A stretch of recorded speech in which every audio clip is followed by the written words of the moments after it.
اخیراً تلویزیون لاتویا اعلام کرد که گروهی از مهاجران توجیک را در این کشور از بند غلامی رها کردند. از حال شهروندان توجیکستان مقامات حفظ مهنت در لاتویا با کمک چند سازمان حقوق انسان آگاه شدند و تلاش دارند که از حق آنها دفاع نمایند. همکارم عبدالله شورف با آموزش این موضوع مشغول بود. حالا او با ما در استودیو است و آماده صحبت. عبدالله سلام. خب این مهاجران چگونه به اروپا رفتند و هدف از سفرشان چی بوده است؟ سلام شهلا. این گروه مهاجران را که 25 نفرند شرکت لاتویایی تویدس تیر ماه سال 2018 به کار دعوت کرده است. بر اساس شرطنامه آنها با وصل و نصب بطری‌های آفتابی باید مشغول می شدند و ماه 926 یورو معاش می گرفتند. نیمه ماه نوامبر سال گذشته مهاجران به لاتویا رسیدند، اما شرکت غیر انتظار به آنها پیشنهاد کرد که دوام 1.5 ماه خویشچینی آموزند تا آنها را برای کار به هلند فرستند.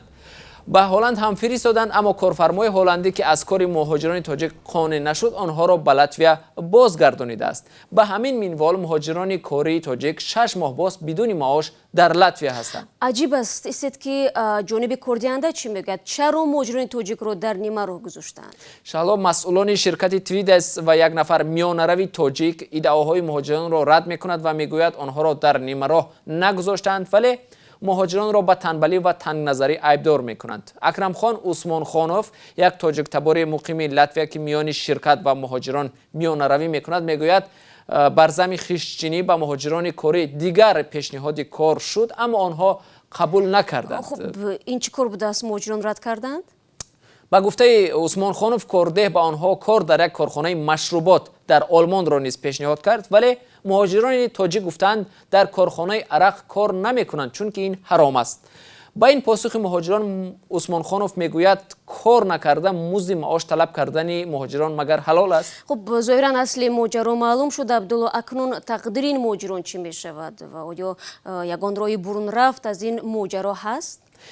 چون با گذشت 6 ماه مسئولان تویدس طبق شرطنامه کار نمی‌یابند، به مهاجران پیشنهاد کردند که به تاجیکستان بازگردند. با آنها گفتند که بعد 2 ماه با پیدا شدن کارده آنها را باز دعوت میکنند، اما مهاجران کاری تاجیک میگویند این یک نیرنگ است و میانرو میخواهد آنها را از خاک لاتویا بیرون کند و با همین معاش وعده‌گیرا به آنها نپردازد.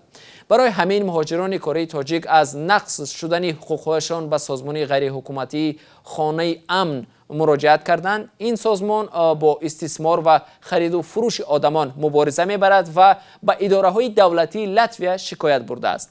با کمک این سازمان مهلت اقامت مهاجران کاری تاجیکی تا 23 اپریل به انجام می رسید 1 ماه دیگر تمدید شده است. عین زمان 20 مهاجر با کمک این سازمان تلاش دارند معاش 6 ماهه خود را از شرکت تویدس ستانند و برای خود کار دیگر یابند، چون مهاجران میگویند برای به لاتویا رسانیدن خود و تهیه سندها هر کدام بیش از $2000 قرض گرفتند و نمیتوانند با دست خالی به وطن برگردند. فهمو. تشکر عبدالله. خوب منتظر میشویم که این قضیه چه رنگ میگیرد.